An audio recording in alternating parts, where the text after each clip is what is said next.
Channel पे स्वागत करती हूँ। आज मैं बात करने वाली हूँ कि जन्म कुंडली में सर्पकाल दोष का निर्माण कब होता है, यानी कि सर्पकाल दोष कब बनता है।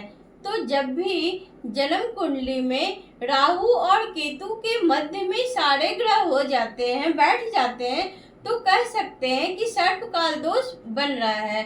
क्योंकि ज्योतिष शास्त्र में सर्प को राहु का मुख और पूंछ को केतु माना गया है। तो इसमें सारे ग्रह राहु और केतु के एक साइड में हो जाते, बीच में हो जाते, फंस जाते हैं। तो किसी भी जातक या जातिका की कुंडली में जब राहु और केतु के मध्य में सारे ग्रह बैठ जाएं, सारे ग्रह स्थित हो जाए, तो कहते हैं कि आपकी जन्म कुंडली में सर्पकाल दोष का निर्माण हो रहा है, यानी कि सर्पकाल दोष बन रहा है। अब इसके प्रभाव क्या होते हैं जीवन में? तो जिस भी कुंडली में यह योग बनता है, ऐसे लोगों को अपने जीवन में संघर्ष करते हुए देखा गया है। इन्हें कोई भी सफलता काफी विलंब और संघर्ष के बाद मिलता है। शिक्षा बहुत देखा गया है इसमें बाधित होते हुए। विवाह जो है कि बहुत देरी से होता है। संतान का सुख इन्हें शीघ्र प्राप्त नहीं होता है, विशेष करके पुत्र संतान का। कैरियर में बहुत उतार चढ़ाव होते हैं, स्टेबिलिटी नहीं होता है इनको अपने लाइफ में भी और अपने कैरियर में भी। तो ये इस तरह से संघर्ष और देरी यानी कि डिले को दर्शाता है सर्पकाल दोष। यह जन्म कुंडली में 12 प्रकार के होते हैं। लग्न से लेके द्वादश भाव तक ये राहु और केतु के मध्य सारे ग्रह होते हैं और ये 12 प्रकार के सर्पकाल दोष का जन्म कुंडली में बनता है। तो जन्म कुंडली में जब भी लग्न में राहु हो और सप्तम में केतु हो, तो इसको अनंत सर्पकाल दोष के नाम से जाना जाता है। जब द्वितीय भाव में राहु होगा और अष्टम भाव में केतु हो, तो इससे बोल सकते हैं कि आपकी जन्म कुंडली में कुलिक नामक सर्पकाल दोष का निर्माण हो रहा है। जब भी तृतीय भाव में राहु और भाग्य भाव में केतु हो, ऐसे लोगों को भाग्य का सपोर्ट नहीं मिलता है। इनको अपनी मेहनत के वजह से ही इनको आगे सफलता मिलती है। जितना मेहनत करते हैं, संघर्ष करते हैं, तो ये आगे बढ़ते हैं। इसको वासुकी नामक सर्पकाल दोष के नाम से जानते हैं। जिसके भी चतुर्थ भाव में राहु हो और दसम भाव में केतु हो, इसको शंखपाल सर्पकाल दोष के नाम से जानते हैं। जिसके भी पंचम में राहु हो और 11वें घर में केतु हो, ऐसे लोगों की शिक्षा बाधित होती है और इसको पदम काल सर्पकाल दोष के नाम से जाना जाता है। छठे भाव में राहु और 12वें भाव में केतु हो,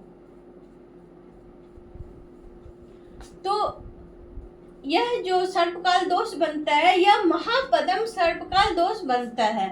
अब किसी भी जन्म कुंडली में सप्तम भाव में राहु हो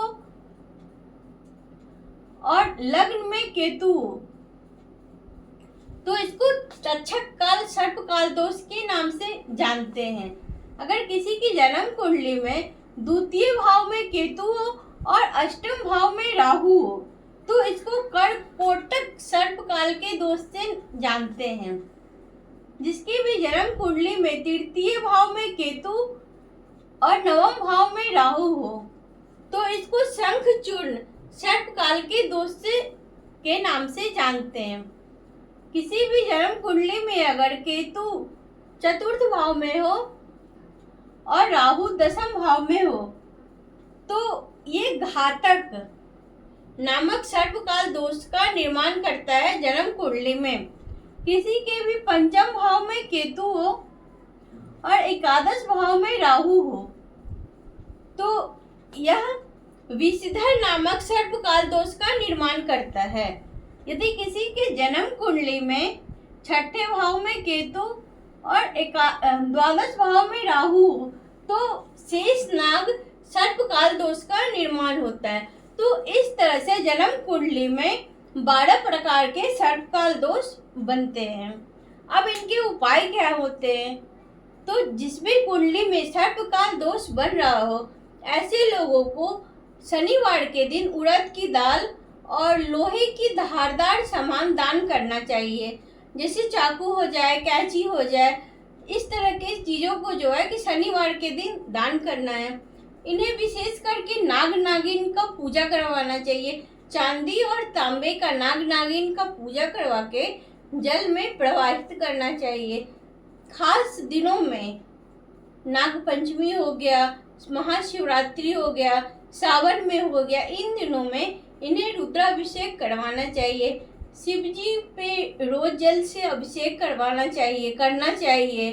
कभी भी इन्हें नाग देवता या नागिन को परेशान नहीं करना चाहिए। तो ये छोटे छोटे उपाय करके सर्पकाल दोष के जो अशुभ परिणाम है तो उनको शुभ परिणाम मिल सकता है। क्योंकि जन्म कुंडली में जब सर्पकाल दोष बनता है ना, तो अगर कोई शुभ योग भी बने हुए हैं कुंडली में, जैसे कोई भी राजयोग हो जाए या महापुरुष योग हो जाए, तो वह योग पूर्ण रूप से फल नहीं मिलता है, पूर्ण रूप से अपना फल देने में सहमत नहीं होते, सक्षम नहीं होते हैं।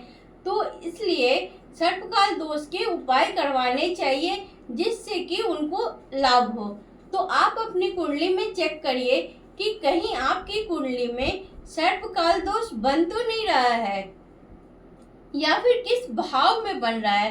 क्योंकि जिस भाव से बनेगा उस भाव से संबंधित चीजों में, सुखों में आपको संघर्ष करते हुए या उस भाव से संबंधित सुखों की कम प्राप्ति हो रही होगी, जिसका आप उपाय कर सकते हैं। तो मिलते हैं अगले वीडियो में, तब तक के लिए हर हर महादेव।